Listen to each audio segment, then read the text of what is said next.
lungguh toto ojo rame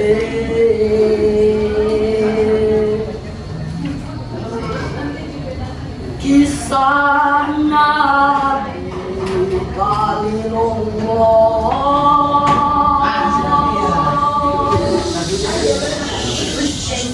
sing tenar ing cakap raya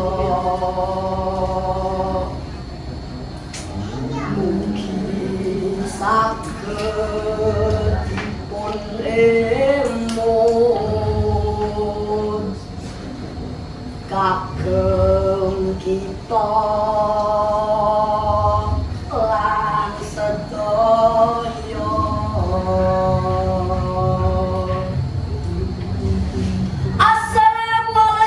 Warahmatullahi wabarakatuh. Waalaikumsalam warahmatullahi wabarakatuh. Bismillah, hamdan syukran lillah. Assalatu wassalamu ala rasulillah wa ala alihi wa ashabihi wa man wala. La haula wa la quwata illa billah. Amma ba'du. Para dewan juri yang saya hormati dan teman-teman semua yang saya banggakan, bagaimana kabarnya? Baik. Alhamdulillah. Perkenalkan, nama saya Ezio. Kali ini saya akan bercerita kisah keteladanan Nabi Ibrahim alaihissalam. Referensi cerita ini saya ambil dari Detik Hikmah Blogspot yang ditulis oleh Berliana Intan Maharani pada tahun 2023 dengan judul Kisah Nabi Ibrahim saat dilempar ke api, tak haus meski dibakar. Penasaran dengan ceritanya? Ya. Begini loh ceritanya. Nabi Ibrahim alaihissalam merupakan nabi ke-6 yang wajib kita imani.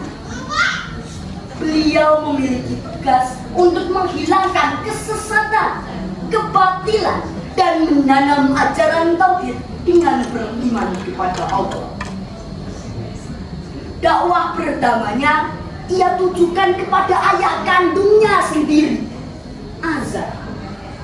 Azar merupakan pembuat patung-patung berhala untuk disembah. Dengan tulus dan sabar, Nabi Ibrahim menasihati, "Wahai ayahku, bagaimana bisa engkau menyembah patung-patung itu? Sesungguhnya Tuhan kita hanyalah Allah." "Hei Ibrahim, engkau tak waras lagi. Tuhanmu tak terlihat, sedangkan Tuhanku jelas terlihat."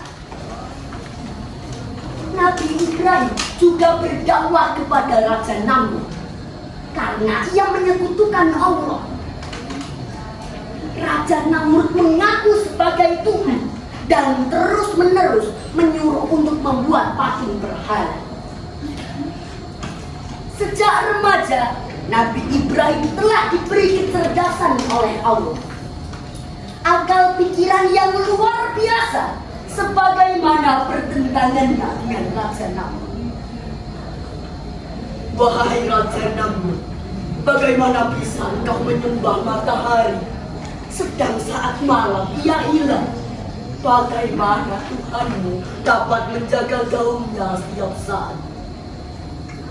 Melihat perkara itu, Nabi Ibrahim segera berkata kepada kaumnya. Hal ini tercatat dalam surat Al-An'am ayat 78. A'udzu billahi minasy syaithanir rajim. Bismillahirrahmanirrahim. Wa amma ra'as-samsa bazighatan qala hadza rabbi hadza akbar. Fa amma afalat qala ya qaumi inni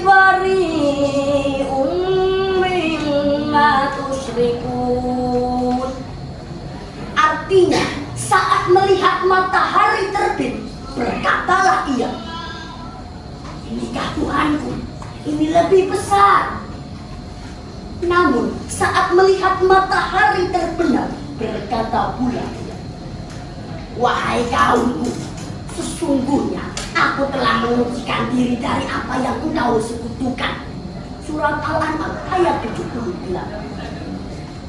Setelah diberi petunjuk oleh Allah, Nabi Ibrahim segera mengajak kaumnya untuk mentauhidkan Allah. Mendengar itu, Raja Namrud marah. Ia segera memanggil pasukannya. Pasukan, ambilkan pedang. Siap, Raja. Ini Baginda. Kau bercanda, ambilkan pedang yang asli. Gitu aja nggak bisa. Lihat ya, bim salah bim ada bro. Nah, ini Baginda. Nah, sini. Aku adalah Tuhan dari seluruh manusia.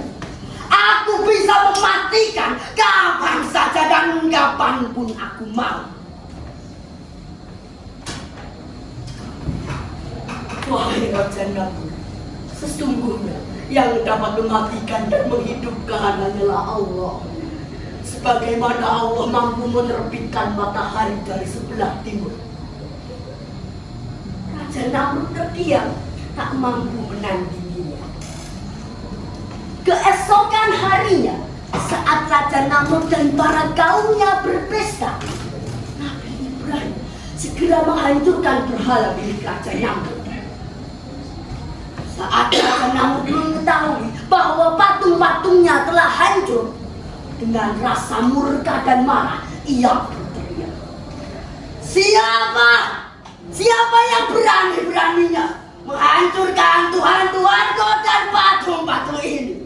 Sungguh, ia akan kubakar hingga menjadi api. Setelah mengetahui bahwa Nabi Ibrahim yang menghancurkannya, Ibrahim pun ditangkap dan ditanya oleh Raja Namrud. Hei Ibrahim, benar kau yang menghancurkan Tuhan-Tuhanku? Wahai Raja Namrud, jika engkau ingin tahu, tanyakan kepada patung yang tersisa. Apakah mereka bisa berkata-kata? Hal ini tercatat dalam surat Al-Anbiya ayat 60. A'udzu billahi minasy syaithanir rajim. Bismillahirrahmanirrahim. Qala afata'buduna min dunillahi ma la yanfa'ukum syai'an wa la yadurukum. Artinya, jika demikian, patutkah engkau menyembah yang selain Allah, yang tidak mendatangkan mudarat kepadamu dan tidak sama sekali mendatangkan faedah kepadamu. Surat Al-Anbiya ayat 69. Mendengar itu, Raja Namrud pun marah. Ia segera memanggil pasukannya. Pasukan! Siap, Raja. Apalagi toh? Bakarlah Ibrahim agar ia tahu siapa yang dapat menghidupkan dan mematikan. Para kaum musyrik pada kala itu bekerja sama untuk mencari kayu. Kayu tersebut dimasukkan ke dalam lubang lalu dibakar. Nabi Ibrahim dimasukkan ke dalam kobaran api itu. Raja Namrud dan para kaumnya yang menyaksikan tertawa terbahak-bahak.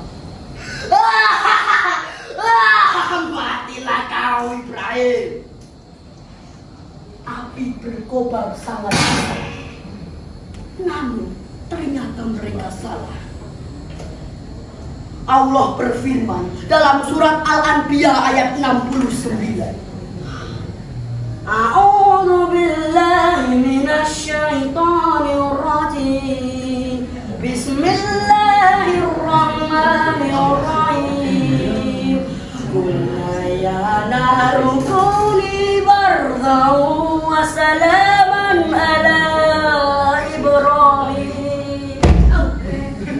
Wahai api, jadilah engkau sejuk dan sejahtera kepada Ibrahim. Raja Namrud dan para kaumnya yang menyaksikan terkejut. Mereka pun menghentikan pembakarannya. Namun hari demi hari berlalu, mereka masih tak mau menerima dakwah dari Nabi Ibrahim. Hingga Allah mengirimkan musibah berupa nyamuk-nyamuk yang sangat banyak. Nyamuk tersebut menggigit ke daging hingga tembus ke tulang. Namun lain dengan Raja Namrud, dia tak seketika mati. Nyamuk tersebut hinggap di lubang hidung selama 400 tahun. Bayangkan, setiap hari Raja Namrud seperti orang tak waras. Ia memukuli kepalanya akibat sakit nyamuk tersebut. Apa ini? Ibrahim, ini ulahmu kan hidungku. Hingga Allah berfirman dalam surat Al-Baqarah ayat 26. A'udzu billahi minasy syaithanir rajim. Bismillahirrahmanirrahim. Inna Allah la yastahi an yariba mathalan ma ba'udatan fama fawqaha wa amma alladhina amanu fayalamuna annahu al-haqqu min rabbihim wa amma alladhina kafaru fayaquluna madza arada Allahu bihadza mathala yudillu bihi katsiran wa yahdi katsiran wa ma yudillu bihi illa al-fasiqin. Artinya, sesungguhnya Allah tiada segan membuat perumpamaan berupa nyamuk atau yang lebih rendah dari itu. Adapun orang-orang beriman, mereka meyakini bahwa perumpamaan itu benar dari Tuhan mereka. Namun orang-orang yang kafir akan berkata, apakah maksud Allah membuat ini sebagai perumpamaan? Dengan perumpamaan itu banyak orang yang disesatkan oleh Allah, namun juga banyak yang diberi petunjuk oleh Allah. Sesungguhnya Allah hanya menyesatkan orang-orang yang fasik. Surat Al-Baqarah ayat 26. Nah teman-teman, dalam kisah Islami tadi, hikmah yang dapat kita ambil adalah kita tidak boleh menyembah selain Allah Subhanahu wa Ta'ala, karena hanya padanya kita meminta pertolongan dan pengampunan. Demikian cerita yang dapat saya sampaikan. Tapi itu saya punya pantun nih, dengerin ya. Iwak sepat meripate inten, menawi lepat ezio nyuwun pangapunten. Jazakumullah khairan katsiran. Wassalamualaikum warahmatullahi wabarakatuh.